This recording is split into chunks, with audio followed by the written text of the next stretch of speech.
बिस्मिल्लाहिर्रहमानिर्रहीम, अस्सलामु अलैकुम। लाखों करोड़ों दुरूदो सलाम मोहम्मद मुस्तफ़ा सल्लल्लाहु अलैहि वसल्लम और आले मोहम्मद पर। मैं हूँ उमर दराज गोंदल और आप मेरा यूट्यूब चैनल देख रहे हैं।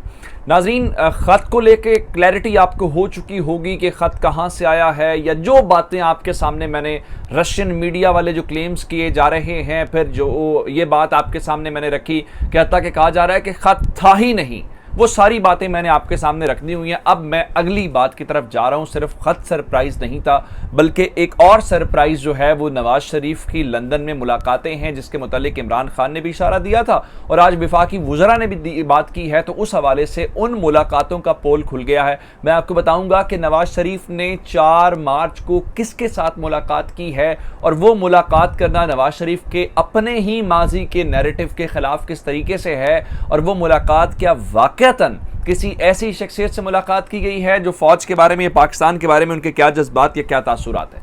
दूसरे नंबर के ऊपर चल के आज हुकूमत ने कहा कि देखें यार, ये खत है, इस खत को सुप्रीम कोर्ट ले जाते हैं, चीफ जस्टिस को दिखा लेते हैं और चीफ जस्टिस फैसला कर लेते हैं। अच्छा, दूसरी ऑप्शन मैंने आपके सामने रखी कि गवर्नमेंट को नेशनल सिक्योरिटी कमेटी के अंदर ये ले जाना चाहिए। लेकिन आज मरियम बीबी ने सुप्रीम कोर्ट के हवाले से कहा है कि वो सुप्रीम कोर्ट इस खत से दूर रहे। आखिर ऐसा क्या है जो नून लीग को इतना खौफ है? क्योंकि जब भी तनाज़ात होते हैं सारे कहते हैं जी सुप्रीम कोर्ट चले जाते हैं, और सुप्रीम कोर्ट के अंदर जो है आप इस मसले का हल निकाल लेते हैं, ये भी आपको बताऊंगा। और फिर तीसरे नंबर के ऊपर चल के तहरीक इंसाफ वाले इतने बच्चे नहीं हैं कि उन्होंने बुज़दार साहब से इस्तीफ़ा ले लिया, अभी तक इस्तीफ़ा कबूल भी नहीं हुआ, गवर्नर की टेबल के ऊपर भी नहीं पहुंचा। लेकिन आज चौधरी परवेज़ इलाही ने यह बात खुल के बता दी है कि जनाब उन्होंने इमरान खान की पेशकश क्यों कबूल की और अपोजिशन नून लीग की पेशकश को कबूल क्यों नहीं किया। और इसके अलावा एमकेएम के हवाले से भी फैसला हो गया है। तो तहरीक इंसाफ जो कॉन्फिडेंट नजर आ रही है उसकी बहुत सारी वजूहात हैं। अब ये डिटेल्स आपके सामने रखूंगा, लेकिन अगर आपने अभी तक चैनल सब्सक्राइब नहीं किया और आप चाहते हैं कि आपको मुस्तनद और बरवक्त खबरें मिलती रहे, तो हमारा चैनल सब्सक्राइब कर लीजिए, बेल आइकन के ऊपर क्लिक कर लीजिए ताकि हमारी आइंदा आने वाली वीडियोस बर वक्त आप तक पहुंच रहे। अमर बिल मारूफ जलसा किया गया 27 मार्च को।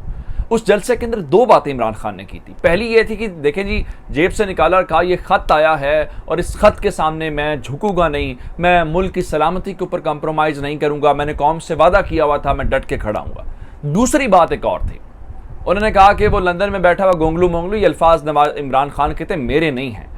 तो उन्होंने कहा कि वो लंदन में बैठे, नवाज शरीफ की तरफ उनका इशारा था, वो बताएं जी किसके साथ मुलाकातें कर रहे हैं, वरना फिर मैं बताऊंगा कि मुलाकातें किसके साथ हुई हैं। इमरान खान के बाद आज वफाकी वुज़रा ने भी इस बात के ऊपर कि जनाब वो लंदन में मुलाकातें किसके साथ हुई हैं, ये तहरीक इंसाफ वालों ने कहा कि फिर वज़ीर आज़म साहब जब चाहेंगे, मुनासिब समझेंगे, उन मुलाकातों के हवाले से भी पर्दा उठा देंगे। और जिस दिन इमरान खान ने क्लेम किया था, उसी दिन मरियम साहिबा ने गुजरांवाला के अंदर खड़े होकर कहा था कि देखो ये जो मुलाकातें हो रही हैं, नवाज शरीफ जिससे भी मिलते हैं वो कौमी मफाद में मिलते हैं। इसका मतलब ये था कि कुछ मुलाकातें ज़रूर हुई हैं, किसके साथ हुई हैं ये एक अलग कहानी है। अब उस बारे में डिटेल्स आ गई हैं, वो मुलाकातें हुई किस दिन है, मैं आपको बता देना चाहता हूँ। ये मुलाकात 4 मार्च को बरोज़ जुमा लंदन में हुई है और मुलाकात तवील थी कि इन दोनों साहिबान ने जुमा भी इकट्ठा पढ़ा है। इसका मतलब यह है कि दोनों ही इस्लाम से ताल्लुक़ रखने वाली शख्सियात हैं। लोगों का ख्याल यह है कि वो बरतानिया से या अमेरिका से, नहीं, उनके साथ मुलाकात उनकी नहीं हुई। अब मैं आपको थोड़ा सा माजी के अंदर याद दिलाना चाहता हूँ कि इस मुलाकात को लेके ये मियाँ साहब की भी क्या बात है, और सियासत में सब ही जायज़ होता है। जिसके खिलाफ मियाँ साहब सुप्रीम कोर्ट गए थे और कहा था पाकिस्तान के साथ गद्दारी की गई है, और कहा गया था कि पाकिस्तान को बेचने की कोशिश की गई है और अमेरिका के सामने हमारी बेइज्जती की गई है, और नवाज शरीफ साहब काला कोट पहन के उस वक्त के इलेक्टेड प्राइम मिनिस्टर गिलानी के खिलाफ, आपको याद होगा, मेमो गेट के अंदर गए थे। और आज तक वो ताना दिया जाता है नवाज शरीफ को काला कोट पहनने का। ख्वाजा आसिफ भी उनके साथ थे, दीगर भी लीडरशिप उनके साथ मौजूद थे, लेकिन तब जायज़ था। और तब चूंकि पीपल्स पार्टी की गवर्नमेंट थी और पाकिस्तान के एक सफ़ीर थे अमेरिका के अंदर, और बाद में उनको अदालत ने बुलाया, वो नहीं आए। वो फौज के बारे में क्या लिखते हैं, फ़ौज के बारे में उनके तासुरात क्या हैं और फ़ौज उनके बारे में क्या कुछ कहती है, ये हम सबको बहुत अच्छे से इल्म है। लेकिन नवाज शरीफ साहब चूंकि अब अपोजिशन के अंदर हैं और आज से चंद हफ्ते पहले तक जब कोई इमरान खान की गवर्नमेंट नहीं गिर रही थी तो वो बहुत बड़े इनकलाबी थे और उनका तर्ज अमल, उनका रवैया बिल्कुल मुख्तलिफ था और वो जनरल बाजवा के भी नाम लेते थे। अब चूंकि हुकूमत गिर रही है और हुकूमत उनके हाथ में आ रही है, उनके भाई वजीर आजम बन रहे हैं, तो इसका इम्कान यह है कि अब सब बातें ठीक है।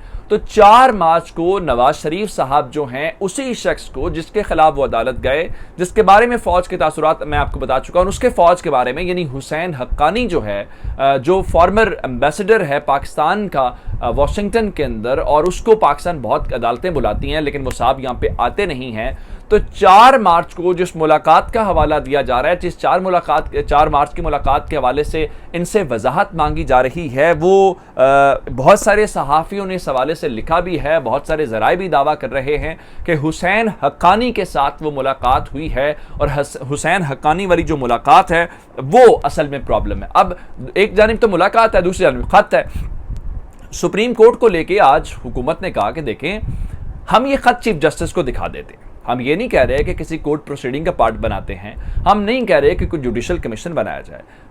माजी में ऐसा ही होता रहा, जैसे मैंने आपको मेमोगुड की मिसाल दी है, तो आप कहाँ जाते थे? आप सुप्रीम कोर्ट जाते थे। लेकिन मरियम साहिबा ने आज बाकायदा ट्वीट करके, ये एक तो इमरान खान को फॉर्मर प्राइम मिनिस्टर साबिक वजीर आजम लिखा, दूसरा कहा कि ये तो फरियाद है नवाज इमरान खान की, मुझे बचा लो, इसलिए सुप्रीम कोर्ट को इस शर और फितने से दूर रखा जाए। जिसका मतलब ये है, वो कह रही हैं कि जो खत वाला मामला है सुप्रीम कोर्ट उसके अंदर ना आए।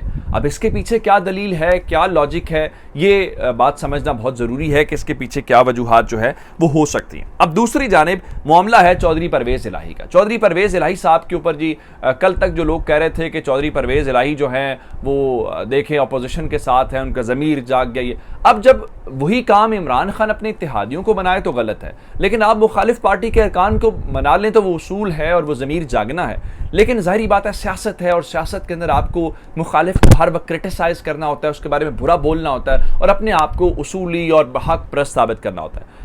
अब सवाल ये पैदा होता था कि अगर चौधरी परवेज़ इलाही साहब को अपोजिशन साथ मिला रही है, वज़ारत आला दे रही है, तो वो उनके साथ गए क्यों?